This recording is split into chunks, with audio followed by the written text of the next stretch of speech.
सोने का सामान न समझा जाए, हमें इतना भी आसान न समझा जाए। अब तो बेटे भी हो जाते हैं रुखसत घरों से, केवल बेटियों को मेहमान न समझा जाए।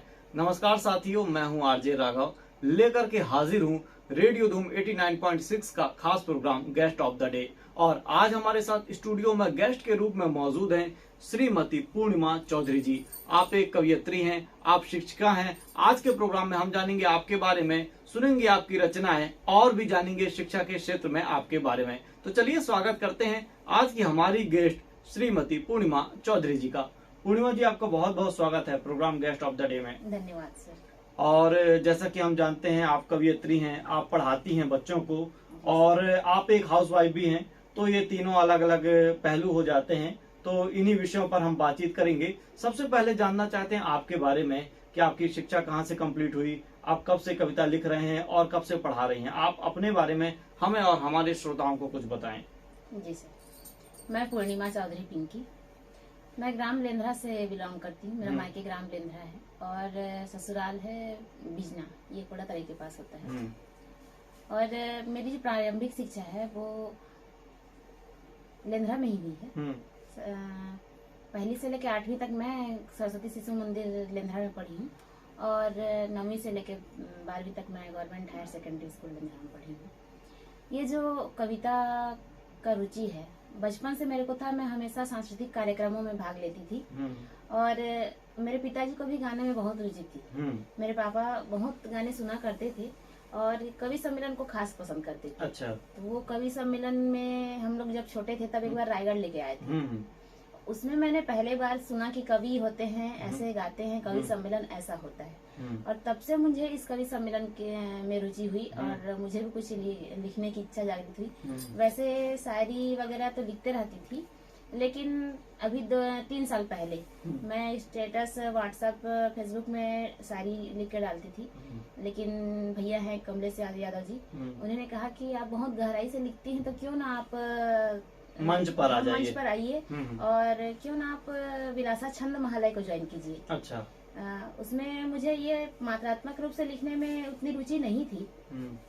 मन था, लेकिन कैसे लिख लेते हैं, मैं यूट्यूब से देख के लिखने का कोशिश करती थी, लेकिन कई बार गलत हो जाता था क्योंकि यूट्यूब में पूरा नहीं जान पाती थी। जी। उसके बाद मैं विलासा छंद महालय उनके कहने से ज्वाइन की और भी बहुत सारे संस्थाओं से जुड़ी और तब मुझे ये मात्रात्मक ज्ञान हुआ और तब से साहित्य के क्षेत्र में रुचि हुई है। ये मलासा छंद जो आप बताई हैं, हाँ। तो क्या चीज है, एक संस्था है और क्या करवाती है ये विलासा छंद महालय है, जिसमें गुरुजन है छंद के बारे में पूरा ज्ञान देते हैं। अच्छा। जैसे दोहा, रोला, चौपाई ये सब है, उन सब के बारे में बहुत सारे ज्ञान है। उनकी मात्रा भार से लेके संयोजन ये सब सिखाते हैं। जी, आगे हम इस विषय पर और भी जानेंगे आपसे। और आते हैं शिक्षा के बारे में। आप पढ़ाती हैं, किस स्कूल में पढ़ाती हैं, कब से पढ़ा रही हैं? 2017 में प्लेसमेंट कंपनी के तहत रोजगार कार्यालय में फॉर्म मंगाया गया था। तब ये मेरे को पता चला, मेरी एक फ्रेंड ने बताया कि ऐसा ऐसा है, प्लेसमेंट कंपनी के तहत निकलता है और इसमें 1 साल का कोर्स नहीं रहता, आगे भी बढ़ाया जाता है, 3 साल लगभग रहता है। फिर मैंने उसको ज्वाइन किया, फॉर्म भरा और मेरा बकचबा शासकीय उच्चतर माध्यमिक स्कूल बकचबा घरघोड़ा ब्लॉक वहाँ हुआ।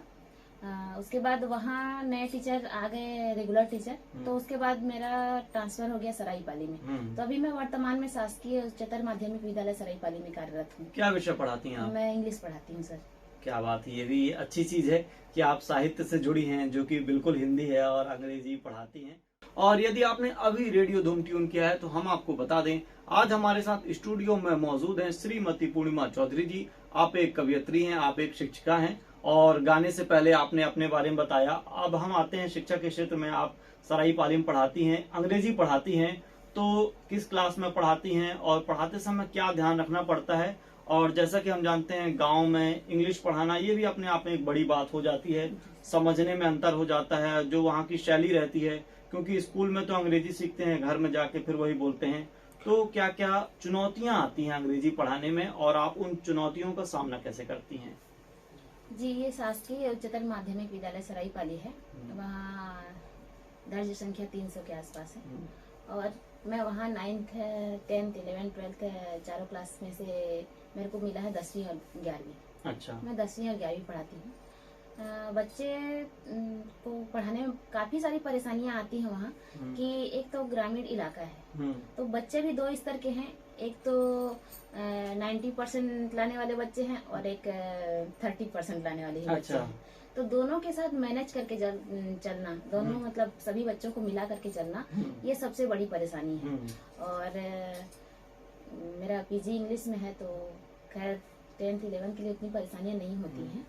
फिर भी बस बच्चों का स्तर मिलाप करने में थोड़ा सा दिक्कत होता है। बच्चे काफी टैलेंटेड भी हैं वहाँ और बहुत अच्छे से ध्यान देते हैं। अधिकतर हम देखते हैं कि ग्रामर में बहुत से लोग फंस जाते हैं और बहुत समय से जानते रहते हैं कि ये ग्रामर है, ये टेंस है, मगर फिर भी याद करने में मुश्किल होती है, समझने में मुश्किल होती है। तो आप क्या तरीका अपनाती हैं उन्हें पढ़ाने के लिए? ग्रामर में देखा जाए तो टेंस, वॉइस, नरेशन, यही सब मेन होता है अभी 11वीं 12वीं के कोर्स के लिए। तो टेंस और वॉइस तो बचपन से ही पानी के जैसे पी गई हूँ, तो उसमें कोई दिक्कत नहीं। और मैं अपने जो ट्रिक से सीखी हुई हूँ, जिस फार्मूला से लेके याद करते हैं, उस फार्मूला को मैं बच्चों को भी बताई हूँ। और काफी बच्चे टेंस में बहुत आगे हैं और वॉइस भी कर लेते हैं, ग्रामर खंड। अभी जो NCERT का कोर्स हुआ है, उसमें जो थ्योरी कोर्स है वो काफी टफ है, क्योंकि उसमें ऐसे वर्ड हैं जिसका मीनिंग बच्चों को नहीं पता होता है, तो उसमें थोड़ा सा दिक्कत जाता है। लेकिन बच्चों को मीनिंग याद करवाने में हो जाता है ये सब, मतलब करते रहने से हो जाता है। और इस उम्र में बच्चे इतने समझदार हो जाते हैं कि समझ जाते हैं आपकी बातों को। और आज का हमारा प्रोग्राम ना दोनों के बीच चलेगा। आपकी शिक्षा के बारे में जो आप पढ़ाते हैं उसके विषय में भी हम बात करेंगे और बीच बीच में आपकी रचनाएं सुनेंगे। तो आगे हम आपसे और भी चीज कुछ पूछें, पहले सुनना चाहते हैं आपकी कोई एक कविता, कोई गीत जो आप हमें और हमारे श्रोताओं को सुनाना चाहें। जी सर, बिल्कुल। वैसे तो मैं मुक्तक बहुत ज्यादा पसंद करती हूँ, तो मैं अपना एक मुक्तक आपको आज सुनाना चाहूंगी। दिल में आने लगे वो समाने लगे, उनको हम वो हमें आजमाने लगे।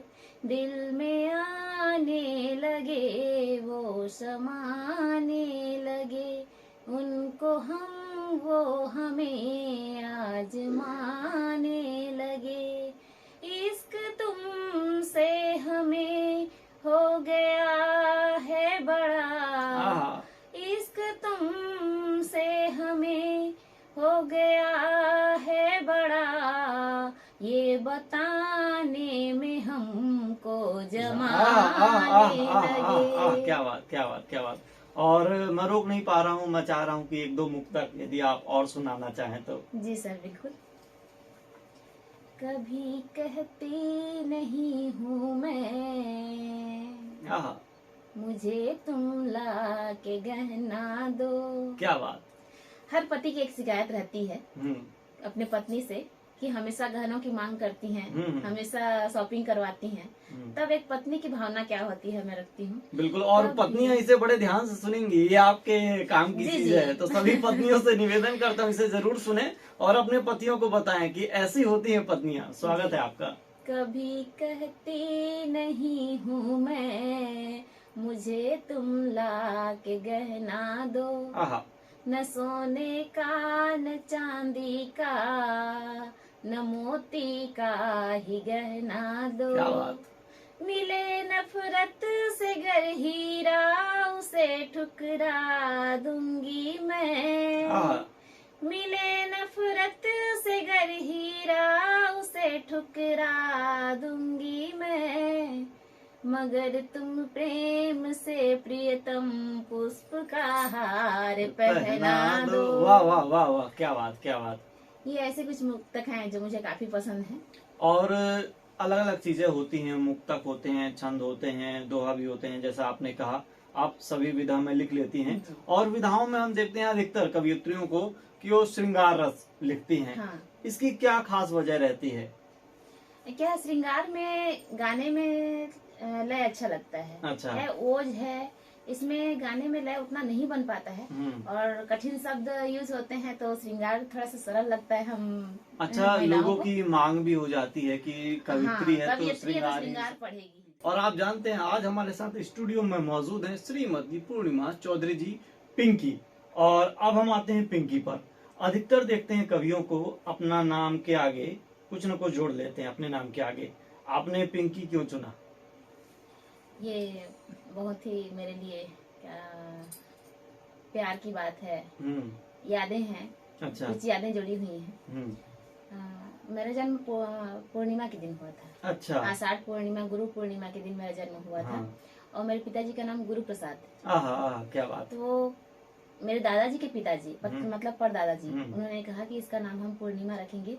और वैसे भी कलर तो दिख ही रहा है, तो बारिश भी खूब हो रही थी, तो हमारे यहाँ चांद उजाला आया है, पूर्णिमा का चांद आई है, तो हम इसका नाम पूर्णिमा रखेंगे। तो मेरे पिताजी ने उनके बातों को माना और मेरे स्कूल में जो सर्टिफिकेट है सब में पूर्णिमा नाम चलता आ रहा है। और पिंकी नाम उन्होंने प्यार से रखा था मेरे पिताजी ने। क्योंकि अब पापा इस दुनिया में नहीं है, तो उनका ये नाम मैं और फेमस करना चाहती थी। पूर्णिमा नाम तो हमेशा आता ही है, सर्टिफिकेट में है ही, मेरा पिंकी नाम कहीं नहीं दिख रहा था।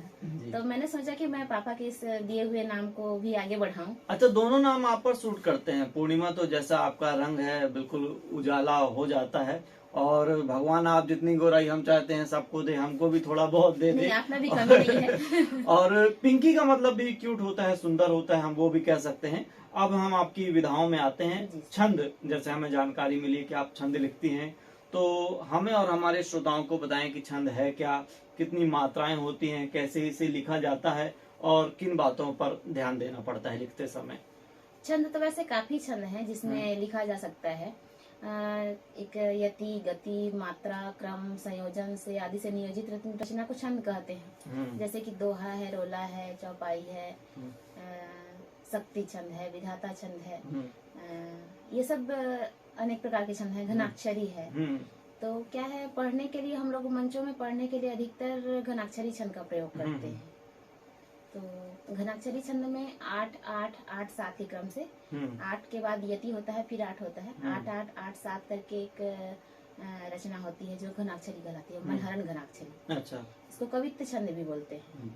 छंद आप यदि कुछ सुनाना चाहें छंद में, और उसको आप परिभाषित भी कीजिए कि कैसे आपने लिखा, क्या सोच के लिखा और क्या क्या मात्राएं थी उसमें।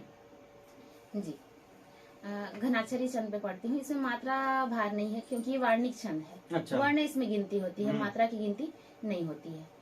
तो एक जैसे अभी करवा चौथ आ रहा है, तो मैं अपनी बहनों के लिए एक घनाक्षरी छंद रखती हूँ। स्वागत है, स्वागत है। दिन है ये आज न्यारा, पति लगे प्यारा प्यारा, करवा चौथ का व्रत जग ये मनाता है। क्या बात। दिन है ये आज न्यारा, पति लगे प्यारा प्यारा, करवा चौथ का व्रत जग ये मनाता है।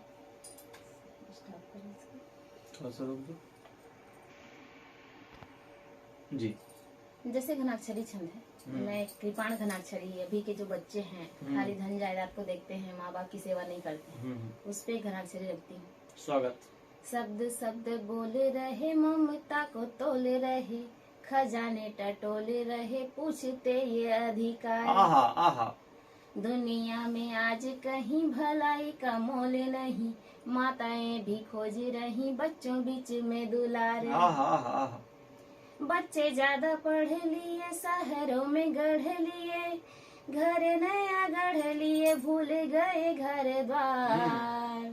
किसी की ना सुनते हैं, स्वप्न नए बुनते हैं, माता पिता गुनते हैं, कैसा है ये व्यवहार। क्या बात, क्या बात। और आप अंग्रेजी पढ़ाती हैं। अधिकतर हम देखते हैं कि बच्चों को यदि हम अंग्रेजी माध्यम स्कूल में भेजते हैं तो बच्चे इस लायक तो हो सकते हैं कि कार खरीद लें, मगर संस्कार खरीदे नहीं जाते। वो ऐसे ही कार्यक्रमों से आते हैं, माता पिता के संस्कारों से आते हैं। जी, और आप क्या बोल रही थी? हाँ, एक अभी हिंदी दिवस पर एक रचना लिखी थी मैं जी, जो विधाता छंद से है, जिसका मात्रा क्रम रहता है 1 2 2 1 2 1 2 2 1 2 ऐसे। अच्छा, ये मात्राओं के हिसाब से छंद बनते हैं। विधाता छंद से हम क्या समझ सकते हैं? जैसे विधाता छंद से 1 2 2 1 2 2 1 2 2 1 2। ये मात्राओं जैसे के ये हिसाब मात्रा से। है, जैसे हमारी हो गया, ह एक मात्रा है, माँ 2 मात्रा, री 2 मात्रा। अच्छा फिर निराली आएगा, हाँ। निराली का नाम छोटे ही है, वो 1 मात्रा है। अच्छा, रा 2 मात्रा, ली 2 मात्रा। अच्छा। ऐसे करके 1 2 2 1 2 2 क्रम से ही बनेगा। मतलब जिसमें मात्रा नहीं है या छोटी की मात्रा है, छोटी मात्रा है, तो हम बोल सकते हैं वो 1 हो गया। और हाँ। जिसमें मात्रा लगी है बड़ी ई की या बड़ा आ की, तो फिर वो 2 हो अ गया। ई उ री, अच्छा।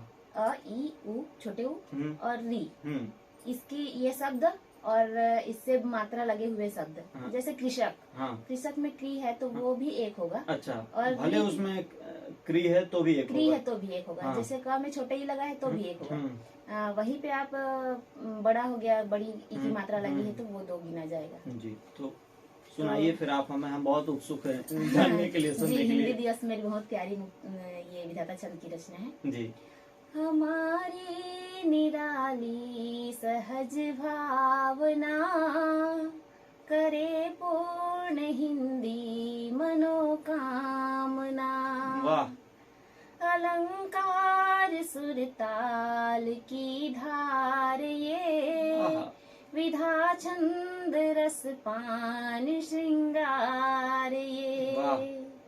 निराला घनानंद की पंत की, यही शब्द सारे गुणी संत की। वाह। अंधेरा मिटा दे विधा छंद की, उजाला करे गीत आनंद की। क्या बात। ये है विधाता छंद। तो इसको लिखने की प्रेरणा कहाँ से मिली? जो ये शब्द संयोजन रहता है, इसको आप कैसे करती हैं? और एक बात हम ये भी जानना चाहते हैं कि एक मुक्तक को या एक छंद को लिखने में लगभग कितना समय लग जाता है?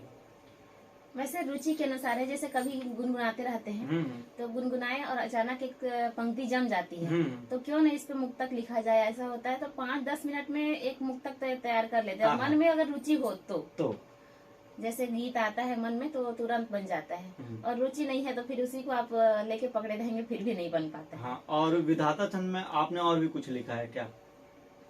हाँ, काफी सारे लिखे हुए हैं विधाता छंद में। जी। और अलग अलग छंदों में आप लिखती हैं, तो कुछ और छंद यदि आप हमें और हमारे श्रोताओं को सुनाना चाहें तो? जी बिल्कुल। हिंदी दिवस पर मैं एक रचना लिखी थी, शक्ति छंद से आधारित। शक्ति छंद होता क्या है ये? शक्ति छंद ये 1 2 2 1 2 2 1 2 2 1 2 ये इस क्रम में रहता है, इस संयोजन में, और इसी लय से बना हुआ होता है। तो एक रचना रखती हूँ आपके समक्ष हिंदी दिवस पर आधारित। हमारी निराली सहज भावना, करे पूर्ण हिंदी मनोकामना। अलंकार सुरताल की धार ये, विधा छंद रस पान श्रृंगार ये। निराला घनानंद की पंत की, यही शब्द सारे गुणी संत की। उजाला करे गीत आनंद की, अंधेरा मिटा दे विधा छंद की। वाह। ये है शक्ति छंद। बहुत बढ़िया तरीके से आप गा रही हैं और सुना रही हैं, और हमें लगता है कि हम खुद को रोके ना और आपको सुनते जाएं। तो 1-2 छंद आप यदि हमें और हमारे श्रोताओं को और सुनाना चाहें तो? जी बिल्कुल। मैं आप सबके बीच घनाक्षरी रखती हूँ। स्वागत है। मनहरण छंद का रखती हूँ आपके समक्ष। एक है जलहरण घनाक्षरी। जी, स्वागत है। पिता जोड़े पाई पाई, बेटी की होगी विदाई, बाजे अब सहनाई कर रहे मेहनत। जान से भी प्यारा भाई करता था जो लड़ाई, विवाह की बेला आई भातृ प्रेम छलकत। हुई जब से सगाई बहे फूलों से सजाई, हुई जब से सजाई घर फूलों से सजाई, धर धर रोए माई असुवन बरसत। कोमल सी एक कली नाजो से भी जो है पली, छोड़ आज घर चली पिया संग सहमत। ये है जलहरण घनाक्षरी। जी। और एक मनहरण कविता छंद का रखती हूँ आपके बीच। करवा चौथ आ रहा है, करवा चौथ के लिए हमारी बहनों के लिए एक घनाक्षरी रखती हूँ। स्वागत है। और मुझे लगता है जितनी पत्नियां है ना वो बड़े ध्यान से सुनेंगी आपको। बिल्कुल बिल्कुल। दिन है ये आज प्यारा, पति लगे न्यारा न्यारा, करवा चौथ का व्रत जग ये मनाता है। हाँ। अन्न जल छोड़ सब सज रही नारी, अब साड़ी चूड़ी सिंदूर व मेहंदी ही भाता है। वाह। आसमां में चांद आके खुद मुखड़ा दिखा के, आसमां में चांद आके खुद मुखड़ा दिखा के, चांदनी बिखेरता है वो चमचमाता है। तब देवियों के पिया पत्नी जी को जल पिया, क्षुधा दिन भर की वो पल में बुझाता है। क्षुधा दिन भर की वो पल में बुझाता है। क्या बात, क्या। और अधिकतर हम देखते हैं जो भी कवित्रियां रहती हैं गीत भी लिखती हैं, गीत भी गाती हैं। तो क्या आपने कोई गीत लिखा है, और यदि लिखा हो तो हमें सुनाएं। और क्यों लिखा, कैसे लिखा, लिखने में कितना समय लगता है, और आपने क्या सोच के लिखा ये भी बताएं। जी, गीत ये होता है, कई छंद में लिखे जाते हैं छंद के अनुसार। जैसे कुकुब छंद है, लावणी छंद है, सार छंद है, इन छंदों पे गीत बनता है। उसमें भी छंद के अनुसार मात्रा भार बना रहता है। और गीत की जो पंक्तियां हैं, शुरू 2 पंक्ति में समान तुक होने चाहिए, बाकी अगली पंक्ति में 2 पंक्ति के बाद तीसरी पंक्ति के बाद चौथी पंक्ति में फिर वही आना चाहिए। तो इस प्रकार से गीत बनते हैं। मैंने अभी संविधान को छंद में जो बनाया गया है, ये अभी हालांकि पुस्तक उसका विमोचन नहीं हो पाया है। और हम ये कह रहे हैं यहीं से विमोचन हो जा रही है आपकी कविता। बहुत से लोग रेडियो धूम के माध्यम से केवल रायगढ़ में, छत्तीसगढ़ में ही नहीं, रायगढ़ के, छत्तीसगढ़ के बाहर भी, और मैं कह सकता हूँ भारत देश के बाहर भी रेडियो धूम सुना जाता है। तो समझिए कि विमोचन का समय है आपकी इस कविता का, इस गीत का। जी जी बिल्कुल। उसमें क्या है, भारत के 138 और 4 NRI हैं। अच्छा। इतने साहित्यकार हमारे भारत के संविधान को पूरा छंदमय बनाए हैं। और उनमें मैंने अनुसूची को एक गीत के रूप में ढाला है। स्वागत है। अनुसूचियों को तो आपके बीच रखती हूँ। स्वागत। बाबा ने जनता के हित में कैसा नियम बनाया, बाबा ने जनता के हित में कैसा नियम बनाया, संविधान की अनुसूची में यह तो है दर्शाया। संविधान की अनुसूची में यह तो है दर्शाया। पहले अनुसूची में देखो देश राज्य की बातें, वेतन भत्ते या पेंशन की दूजी है सौगातें। क्या बात, क्या बात। मतलब कौन से अनुसूची में क्या है इसको जिक्र करते हुए मैंने पूरे 12 अनुसूची को जोड़ा है। वाह, स्वागत, बहुत बढ़िया। पहले अनुसूची में देखो देश राज्य की बातें, वेतन भत्ते या पेंशन की दूजी है सौगातें, तीजा कार्यभार दे जिनको शपथ ग्रहण करवाया। संविधान की अनुसूची में यह तो है दर्शाया। संविधान की अनुसूची में यह तो है दर्शाया। आगे और पढ़ती हूँ। स्वागत, स्वागत है। चौथी राज्यसभा की सीटें 5 अजाज जाके, छठी असम त्रिपुरा मेघालय और मिजोरम झांके। क्या बात, क्या बात। 7 बीच में केंद्र राज्य के बटा शक्ति बतलाया। संविधान की अनुसूची में यह तो है दर्शाया। संविधान की अनुसूची में यह तो है दर्शाया। क्या बात। अब एक कंतरा इसमें और है। मैं चाहती हूँ कि ये गीत पूरा ही कर दूं। बिल्कुल, स्वागत है, स्वागत है। अष्टम उल्लेखित है भाषा नवम भूमि के बारे। वाह। 10वीं में दल बदल नीति है फिर पंचायत सारे। 12वीं है शहर नगर में प्रावधान जो लाया। संविधान की अनुसूची में यह तो है दर्शाया, यह तो है दर्शाया। वाह वाह। और इस एक गीत में 12 अनुसूची में क्या क्या है वो पूरे आ जाते हैं। बिल्कुल। और हम ये कह सकते हैं यदि संविधान के बारे में जिसको जानना है तो इतने सारे पोथन्ना लेने की कोई जरूरत नहीं है। इस गीत में आपने कोशिश की है कि उसका सार रखने की। हाँ, और अनुसूची को मैंने रखने की सार की है और पूरे मतलब संविधान को छंदों में पिरोया गया है। बिल्कुल। और बहुत अच्छा लग रहा है और बहुत आसान हो जाएगा यदि लोग इसको सुनेंगे। और हम आपको बधाई देते हैं, शुभकामनाएं देते हैं कि आपका ये छंद, ये गीत पूरे दुनिया में वायरल हो जाए एक प्रकार से, सब लोग इसको सुने और बच्चों में भी एक जागरूकता आएगी इसके माध्यम से संविधान को समझने की। और हम सभी जानते हैं कि 26 नवंबर 26/11 को संविधान दिवस मनाया जाता है। तो हम इस गीत को जब सुन लिए हैं तो संविधान दिवस की भी लोगों को शुभकामनाएं देते हैं। और आप मुक्तक भी बहुत सारी लिखती हैं। इसके बाद हम चाहते हैं कि 2-4 मुक्तक यदि आप सुनाना चाहें हमें और हमारे श्रोताओं को।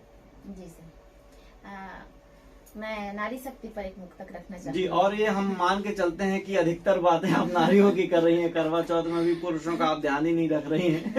नहीं, उन पर भी बिल्कुल ध्यान रखा जाएगा। उनके जी, लिए जी, भी स्वागत है, मुक्तक स्वागत रखना है। चाहूंगी।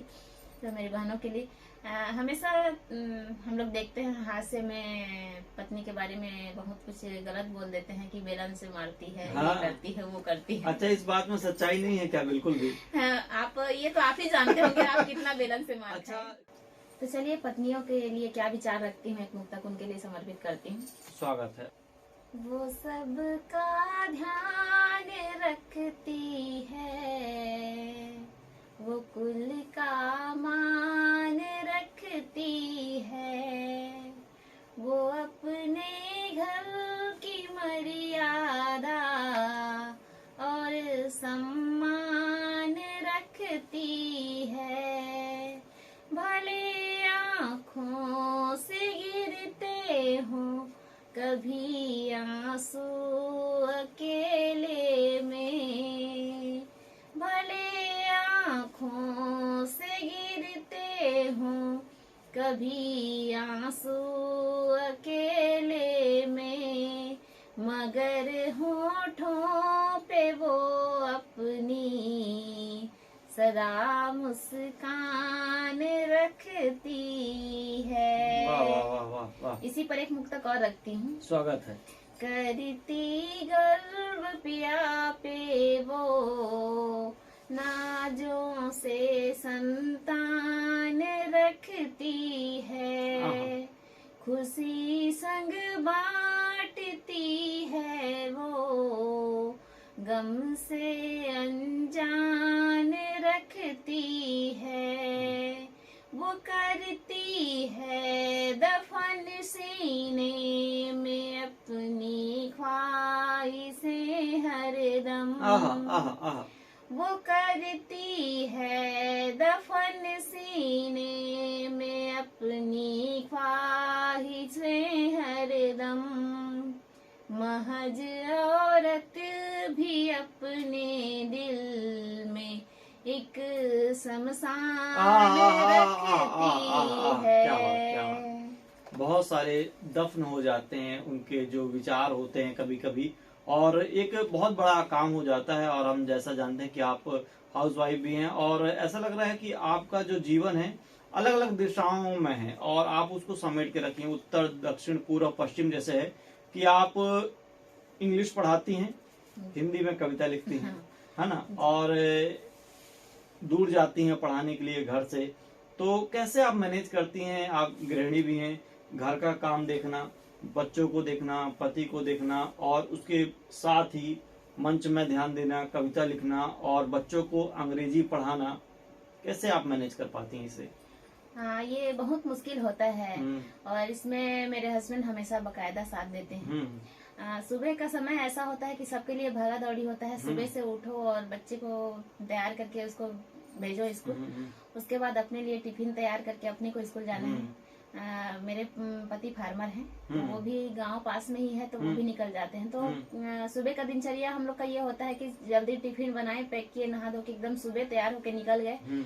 उसके बाद हम लोग सब 5-6 बजे तक फिर वापस मिल पाते हैं और बच्ची स्कूल से आके अपना रहती है घर में। और उसके बाद शाम का जो समय होता है वहाँ ठीक से हम लोग परिवार एक साथ रह पाते हैं। और इस बीच में स्कूल में समय मिल जाता है थोड़ा बहुत, स्कूल को मैनेज करना, स्कूल में पढ़ाना लिखाना। उसके बाद थोड़ा सा समय अपने कविता के लिए भी निकाल लेती हूँ। घर में मैं अधिकतर रात को कविताएं लिखती हूँ। और इसी बीच में थोड़ा सा तबीयत खराब भी चलता है, नींद पूरा ना होने के कारण थोड़ा सा समस्या आता है। लेकिन फिर भी रुचि होती है तो मैं अपने घर में 2 घंटा कम से कम मैं कविता में समय देती हूँ। क्या बात, क्या बात। और ये भी एक बड़ी बात है, और कह सकते हैं कि आपके लिए ये टॉनिक है। जो आप नींद कम पूरी करती हैं तो इससे भी आपको ताकत मिलती है, मन फ्रेश हो जाता है, ताजा हो जाता है। रात को भी अब कितने समय भी मैं जब उदास महसूस करती हूँ तो मैं माइक निकालती हूँ और अपना गाना चालू कर देती हूँ। उसमें मैं अपने आप को तरोताजा महसूस करती हूँ। और आपने गाने की बात की, तरोताजा की बात की, तो चाहते हैं कि एक गाना और सुनवा दें हम अपने श्रोताओं को आपकी पसंद का। जी बिल्कुल। कौन सा गाना होगा वो? मेरा फेवरेट गाना है कभी शाम ढले तो मेरे दिल में आ जाना। तो यदि आप इसका मुखड़ा गुनगुना सकें तो। कभी शाम ढले तो मेरे दिल में आ जाना, कभी चांद खिले तो मेरे दिल में आ जाना। जी सुनाइए। जी क्या गाना था आपका? जी हाँ साथियों, शाम ढले चाहे न ढले, हम आ जाते हैं और एक बार फिर लेकर के हाजिर हैं program guest of the day. और जैसा कि आप जानते हैं आज हमारे साथ स्टूडियो में मौजूद है श्रीमती पूर्णिमा चौधरी जी। आप एक कवियत्री हैं, आप एक शिक्षिका हैं, आप एक गृहिणी हैं। हम सुन रहे हैं आपकी कविताएं, अलग अलग विधाओं में आप सुना रही हैं। विधाओं में हम कह सकते हैं कि आप छंद में सुना रही हैं, मुक्तक सुना रही हैं, गीत सुना रही हैं। और जैसा कि हम जानते हैं कि हम छत्तीसगढ़ प्रदेश में रहते हैं, क्या आप भी छत्तीसगढ़ी लिखती हैं, छत्तीसगढ़ी में सुनाती हैं? हाँ जी हाँ बिल्कुल, छत्तीसगढ़ी में भी मुझे काफ़ी रुचि है। और चूँकि इंग्लिश की टीचर हूँ, इंग्लिश पढ़ाती हूँ, इंग्लिश में भी पीजी हो गया, हिंदी में भी हो गया है। हिंदी में भी मैं बहुत रुचि रखती हूँ और इसीलिए कविताएं लिखना बहुत पसंद करती हूँ। छत्तीसगढ़ी में भी मैंने 2-4 कविताएं लिखी हैं। और एक कविता आप सबके बीच रखना चाहती हूँ। स्वागत है, स्वागत है। पहले क्या होता था हमारे गाँव में, तो गाँव के भाव को मैंने एक गीत में पिरोने का प्रयास किया है। चू चू चू चू चोटिया हर बिहना सुघर गाना गाए, ऊती बुढ़ती लाली सूरज मन ला बड़ भाए, बात ला हमर पुरखा के मैं कर था बखान, ऐसन होवे भैया मोर गाँव के सोन्हा बिहान। ये सोन्हा बिहान साझा संकलन 1 में मेरी रचना प्रकाशित हुई थी। इसकी पंक्तियां आगे कुछ पंक्तियां रखी। स्वागत है। सुतुट के दाई है पहली फेरे टाटी फैका, पंग पंगाती बेरा मऊहा देवे छारा छिटका, घुरुर घुरुर जाता माओहा पीसेगा पिसान, ऐसन होवे भैया मोर गाँव के सोन्हा बिहान। और क्या क्या होता था पहले गांव में? जी जी। बड़का मन के पै लगी होवे संगी मन ला राम राम, मोर छत्तीसगढ़ के माटी संगी मोर बर चारो धाम, मोर छत्तीसगढ़ के माटी माँ उपजे अबड़ धान, ऐसन होवे भैया मोर गाँव के सोन्हा बिहान। वाह वाह वाह। छत्तीसगढ़ को धान का कटोरा यूं ही नहीं कहते थे, धान लदालत से होता था। लेकिन अब कीटनाशक और ये सब के चक्कर में धान बहुत कम उपज हो रहा है, फिर भी हमारा छत्तीसगढ़ धान का कटोरा अभी भी है। बिल्कुल। तो वो कुछ पंक्तियां और रखते हैं। स्वागत है, स्वागत है। पढ़ की पढ़े ना कोयली कुके यहाँ के अमरैया, थक हार के मन खे बैठे रूख रही के छैहामा। वाह। बड़े बिहनिया खेती बर चलेगा किसान, ऐसन होवे भैया मोर गाँव के सोना बिहान, ऐसन होवे भैया मोर गाँव के सोना बिहान। क्या बात, क्या बात। और हम ये जानना चाहते हैं, क्या आपने ये गीत गांव में लिखा है, गांव में बैठ करके लिखा है और बहुत बढ़िया तरीके से परिभाषित कर रही हैं गांव का जो भी दृश्य होता है, तो इस गीत के बारे में कुछ और बताना चाहें, क्योंकि रेडियो धूम केवल रायगढ़ में नहीं, छत्तीसगढ़ में नहीं, बाहर भी सुना जाता है। तो यदि उन्हें छत्तीसगढ़ भाषा नहीं समझ आती है, बोली नहीं समझ आती है, तो अंदाजा लगा पाएंगे कि हम कहना क्या चाहते हैं। हाँ, इस गीत से मैं कुछ बताना चाहूंगी। जैसे ही साझा संकलन के लिए व्हाट्सएप में मैसेज आया था, उसमें चित्र दिया गया था कि इस चित्र पे सोना बिहान के लिए आपको लिखना है। अच्छा। तो वो चित्र मेरे बचपन में ले गई मेरे को। मेरे दादाजी बैलगाड़ी को चलाया करते थे और हाँका करते थे, और पीछे कभी कभी हम लोग शौक से बैठ जाते थे, या फिर गांव में कोई भी चलते रहते थे तो उसके पीछे हम लोग लाइन से लग जाते थे बैठने के लिए।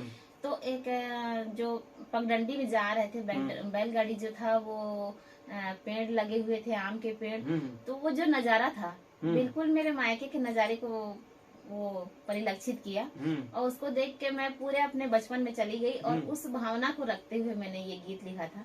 पहले क्या होता था मेरे घर में। क्या बात। इसलिए कहते हैं जहाँ न पहुँचे रवि वहाँ पहुँचे कवि, और भावनाओं में बहुत पीछे तक जा करके आप लिख दी हैं। हाँ। बहुत हम बधाई देते हैं इसके लिए भी। और जब भी आप सुनाती हैं, कर्णप्रिय है।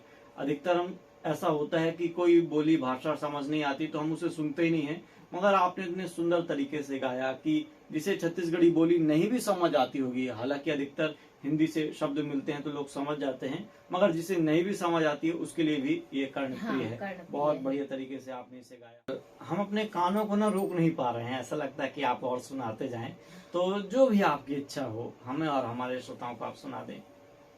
मैं जब लिखना चालू की तो एक दिन ऐसे ही बैठी थी, क्या लिखूं और आसमान की ओर देख रही थी। शाम का समय था, सूर्य डूबने वाला था।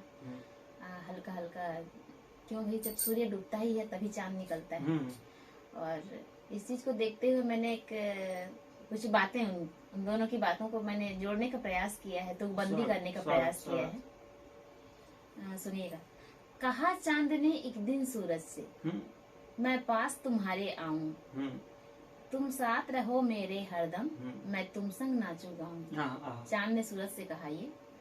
सूरज ने कहा, जैसे कि हम देखते हैं चांद को कोई भी कुछ भी भाव दे देता था। कोई अपनी प्रेमिका का भाव देता था, कोई अपना भाई का, कोई अपने बेटे का, मेरा बेटा चांद के जैसा है, चंदा मामा भी कहते हैं। चंदा मामा भी कहते हैं। जो जिसके मन में जो भी आए चांद को दे देते थे संज्ञा। लेकिन अब तो कोई नहीं देगा, क्योंकि वहां पहुंच चुके हैं इतना। जी। तो उस समय की बात है, मैंने भी चांद और सूरज को प्रेमी और प्रेमिका की संज्ञा देके ये बातें रखी थी। जी। तो सूरज ने कहा कि देखो प्रिय, हम दोनों में दूरी बहुत जरूरी है। मैं दिन में आऊँ, तुम रात में आओ, और यही जीवन की धुरी है। क्या बात। एक साथ आए तो पता नहीं क्या हो जाएगा। तो चलिए, चांद ने क्या कहा सुनते हैं। मैं आऊँ तो तुम जाते हो, ये सब मुझको खलता है, दूर हमेशा रहकर तुमसे मेरा जीवन ढलता है। अब इस पर सूर्य ने कहा, जब कभी भी मात्र सीध में हम दोनों आ जाते हैं, देखा तो होगा तुमने प्रिय कैसे ग्रहण लग जाते हैं। क्या बात है, क्या बात है। मौका भी बहुत बढ़िया चुना है चंद्र ग्रहण का आज। जी। तो ग्रहण, सूर्य ने ये कहा। उसके बाद चांद की बातें सुनते हैं। मैं तो कुछ ना मानूं अब तो, मुझे बातें तुमसे करनी है, अब फासले हम दोनों के खत्म तुम्हें ही करनी है। इस पर सूर्य ने कहा, देखो प्रिय, मैं तुमसे कितना दूर भले रह सकता हूँ, लेकिन अपने कर्तव्यों से विमुख नहीं हो सकता। वाह वाह वाह, क्या बात। पूरी जिम्मेदारी सूरज के ऊपर है, संसार को चलाने की, पूरे ब्रह्मांड की प्रकाश देने की। तो चांद के साथ आके वो अपना कर्तव्य नहीं छोड़ सकता।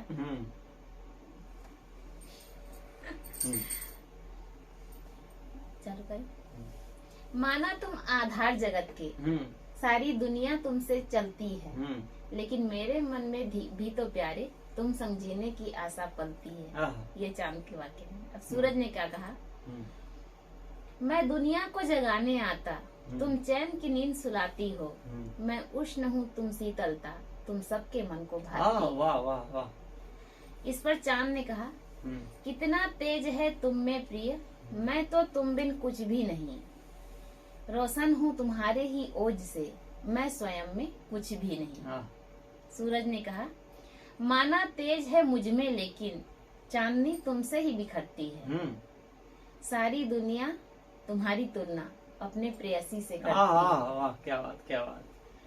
चांद ने कहा, चलो मान लिया अब कहना, हम साथ नहीं कभी आएंगे, देख दूर से ही एक दूजे को यूं मन ही मन मुस्काएंगे। इस पर सूर्य ने कहा, जीवन भर हम दोनों को यूं दूर दूर ही रहना है, सबकी खुशी के लिए हमें ये जुदाई का गम भी सहना है। वाह वाह क्या बात। अब चांद की अंतिम पंक्तियां सुनिएगा। स्वागत। तुम्हारी खुशी ही मेरी खुशी है, तुम्हारी खुशी ही मेरी खुशी है, अब विरह का दर्द भी झेलेंगे, तुम दिन में आना मैं रात में आऊंगा, और यूं लुका छिपी खेलेंगे। क्या बात क्या बात। लुका छिपी खेलेंगे। और जैसा कि मैं पहले बोल रहा था कि जहाँ ना पहुँचे रवि वहाँ पहुँचे कवि, अब ऐसा लग रहा है कि कवि रवि तक पहुँच गया है। ये दोनों की महज आपसी चर्चा है। कुंडलिया छंद अधिकतर हम सुनते हैं, क्या होता है ये कुंडलिया छंद, कैसे इसमें गाया जाता है, कैसे लिखा जाता है, इसके बारे में यदि आप हमें और हमारे श्रोताओं को कुछ बताना चाहें तो। कुंडलिया छंद दो छंदों से मिलकर बना होता है, एक दोहा और रोला। दोहा में जैसे 11-13 के मात्रा क्रम से बनता है, 11-13 पर यति होता है, और रोला में 13-11 पर। इसी तरह से दोनों छंद के एक एक उदाहरण को जोड़कर बनाया जाता है। जैसे मैं जिस शब्द से दोहा चालू कर रही हूँ वो रोला का अंतिम होगा। अच्छा। और दोहे का जो अंतिम होगा वो रोला का शुरू होगा। अच्छा। तो ये लॉजिक रहता है उसमें कुंडलिया में। और 5वें पंक्ति पर मतलब रोले के तीसरी पंक्ति पर और कुंडलिया की 5वीं पंक्ति पर कवि का नाम आना जरूरी होता है। अच्छा। तो इस प्रकार से दो छंदों को जोड़कर कुंडलिया बनाया है। सुनने में तो बड़ा कठिन टाइप का लग रहा है और हम चाहते हैं कि आप सुना दें, शायद सुनने में बड़ा अच्छा लगे। चलिए एक रोला रखती हूँ। जैसे जन्म दिवस पर रखी थी, आज शरद पूर्णिमा है, तो शरद जी के जन्म दिवस पर मैंने ये कुंडलियाँ लिखी थी।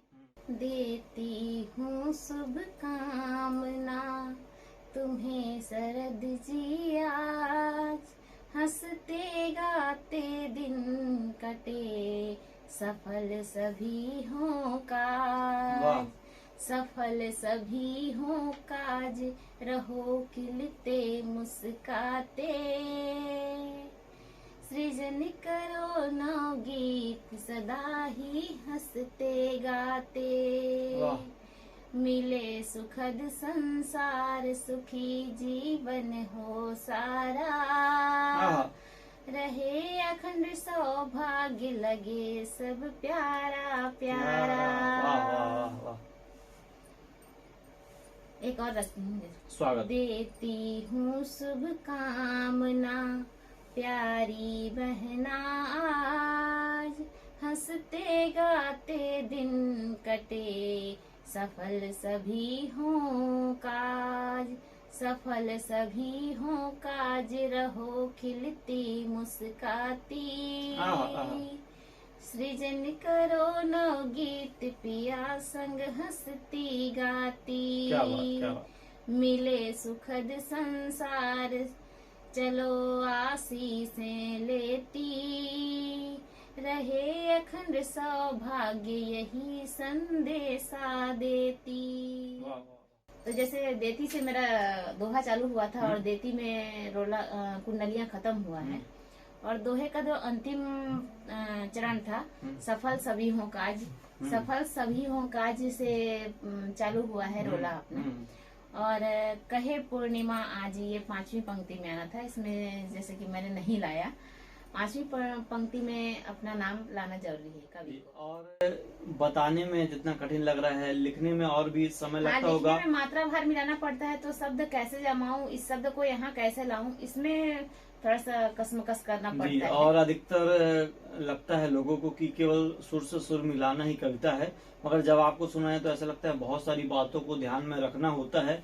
शब्द बस याद आने से नहीं रहता है, शब्द की कितनी मात्राएं हैं, कहाँ कब बोलना है, और सुर और ताल ये भी नहीं बिगड़ना चाहिए, इन बातों का भी ध्यान देना पड़ता है।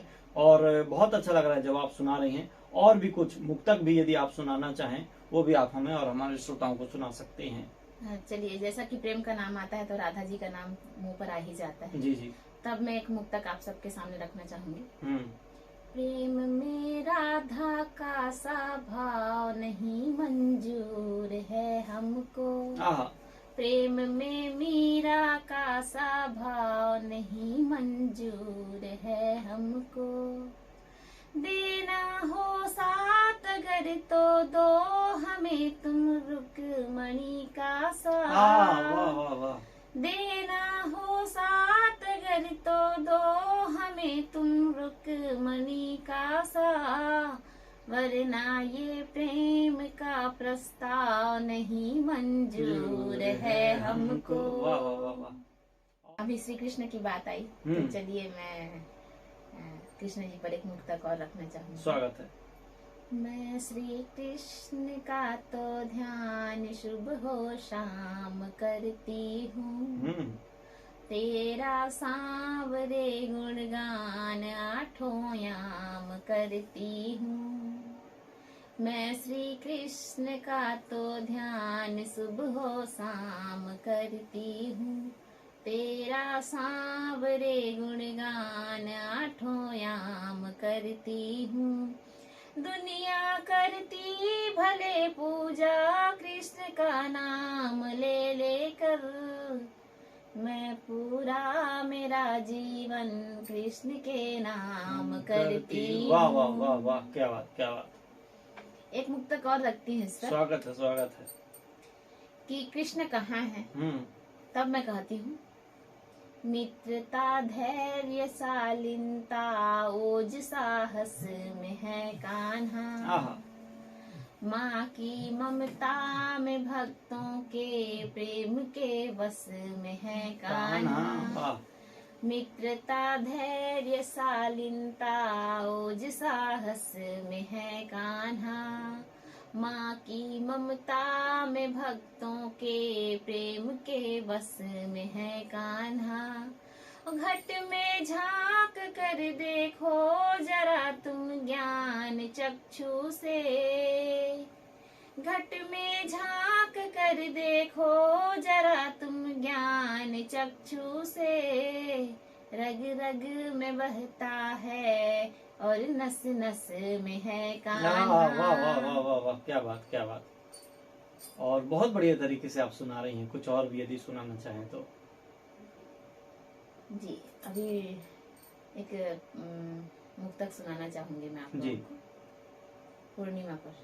अपने आप पर। अपने आप पर। ऐसे चांद की बात निकली ही है। और हमें लगता है आज का ये जो प्रोग्राम था, पूर्णिमा चांद यही इर्द गिर्द रह गया है। वैसे भी बहुत बढ़िया लग रहा है। हाँ। जी जी, स्वागत है। प्रेम तुमसे किया प्रेमिका हो गई, वाह। राह तेरा टका जोगिया हो गई, ताकती मैं रही हूँ उसी चांद को। वाह। अब तो ताकने का समय भी गया। चंद्रयान भी पहुंच चुका है हमारा। प्रेम तुमसे किया प्रेमिका हो गई, राह तेरा टका जोगिया हो गई, ताकती मैं रही हूँ उसी चांद को, देखते देखते पूर्णिमा हो गई, देखते देखते पूर्णिमा हो गई। क्या बात। अधिकतर हम देखते हैं कवि गोष्ठी और कवि सम्मेलन, दो अलग अलग चीजें हो जाती हैं। पुस्तक में छपवाना अलग बात हो जाती है, तो सब में अंतर रखना पड़ता है। पुस्तक में हमें ध्यान रखना पड़ता है मात्राओं का, गोष्ठी में ये ध्यान रखना पड़ता है कि सब कवि लोग हैं, अच्छी चीज निकले, और सम्मेलन में ऐसा हो जाता है केवल मनोरंजन के लिए हम काव्य पाठ करते हैं। इसके बारे में आप क्या कहना चाहेंगी? बिल्कुल, ये गोष्ठी, सम्मेलन और ये सब अलग अलग चीजें हैं। जैसे मैं छंद से जुड़ी इस विधा से, तो उस समय हमने साल भर का जो क्लास था उसमें इतने छंद हमने लिखे, लेकिन मंच में वो काम नहीं आते। हम उन साहित्यिक रचनाओं को मंच में नहीं पढ़ सकते। वहाँ हमको बस हंसाने के लिए, गीत श्रृंगार लय बनाने के लिए वहाँ हमको चाहिए होते, तो मुक्तक उसमें सबसे ज्यादा सटीक रहता है। तो सम्मेलन के लिए मुक्तक ही, और मुक्तक ही मुंह में आता है। और जो ये रचनाएं हैं, मात्रिक छंद है, वार्णिक छंद है, वार्णिक छंद घनाक्षरी तो काम आ जाती है सम्मेलनों में, लेकिन जो मात्रिक छंद है वो ज्यादा पढ़ने में रुचिकर नहीं लगती है लोगों को। तो ये केवल लेखन और साझा संकलन, हाँ साझा संकलन की बात आई थी, मैं तो वहाँ बताना चाहूंगी। साझा संकलन में भी आप मात्रिक वार्णिक कुछ भी रचना से, वहाँ पे नई कविता भी आप दे सकते हैं, बिना तुक की कविताएं भी रहती हैं, उसको भी दे सकते हैं। तो जब साझा संकलन निकलता है तो कोई ऐसे किसी टॉपिक पर, विषय पर रहे तो उसमें तुरंत लिख के देना पड़ता है, या फिर पुरानी रचनाओं को भी दे सकते हैं। जी, हम कह सकते हैं कि ये लिखते समय पुस्तक में जब भी हम छपवाते हैं तो मात्राओं का बहुत ध्यान रखना पड़ता है, शब्दों का ध्यान रखना पड़ता है, कहीं कुछ गलत स्पेलिंग ना हो जाए, और गोष्ठी में भी इन सभी बातों को ध्यान में रखना पड़ता है, अच्छी चीज परोसना पड़ता है, क्योंकि वहाँ सभी कवि रहते हैं। हाँ। और सम्मेलनों में कह सकते हैं कि जो श्रोताओं को पसंद हो, उनके मनोरंजन के लिए सबका अलग अलग टेस्ट होता है, और बहुत कम ही ऐसा हो पाता है कि बहुत ज्यादा गूढ़ बातें लोग सुन पाते हैं। जी हाँ, सम्मेलन में ऐसा होता है कि हम एक दो बातें इधर उधर की भी कर सकते हैं, हंसी मजाक के लिए, वहाँ इतना गौर नहीं किया जाता है उन बातों को। लेकिन गोष्ठी में और साझा संकलन जब पुस्तक छप रही है तो हमें इन चीजों को बहुत ध्यान देना पड़ता है, बारीकी से ध्यान देना पड़ता है कि कहीं कुछ भावनाओं गलत का ध्यान रखना पड़ता है श्रोताओं की। चलिए, बहुत बढ़िया तरीके से आप बता रही हैं, और बात करते करते हम बिल्कुल अंत में आ गए हैं। जानना चाहते हैं आपसे कि रेडियो धूम में आकर के आपको कैसा लगा, कैसा रहा आज का ये आपका अनुभव? जी, बहुत खुशी हुई मुझे आज यहाँ रेडियो धूम में आकर, और अपनी जो बातें हैं आप सबके बीच रखकर बहुत खुशी हुई है। और मैं बहुत दिन से इसमें आना चाह रही थी, और चूंकि समय ही नहीं मिल पा रहा था, आप लोगों का भी शेड्यूल था, मेरा भी शेड्यूल था, तो आपने मुझे यहाँ बुलाया, इसके लिए मैं हृदय तल की गहराइयों से आप लोगों को धन्यवाद करती हूँ। और आपका भी धन्यवाद, बहुत बढ़िया तरीके से आपने पढ़ा सुनाया, और हम ये उम्मीद करते हैं आपकी जितनी भी रचनाएं होंगी हमारे सभी श्रोताओं को पसंद आएंगी, बहुत दूर तक रेडियो धूम सुना जाता है वहां तक पहुंचेंगी। और एक जो गीत था आज विमोचन भी हो गया एक प्रकार से इस मीडिया के माध्यम से, तो उसके लिए भी हम आपको बहुत सारी शुभकामनाएं देते हैं। आपका बहुत बहुत धन्यवाद रेडियो धूम में आने के लिए और हमारे श्रोताओं से बातचीत करने के लिए, अपनी रचनाएं सुनाने के लिए। बहुत बहुत धन्यवाद सर।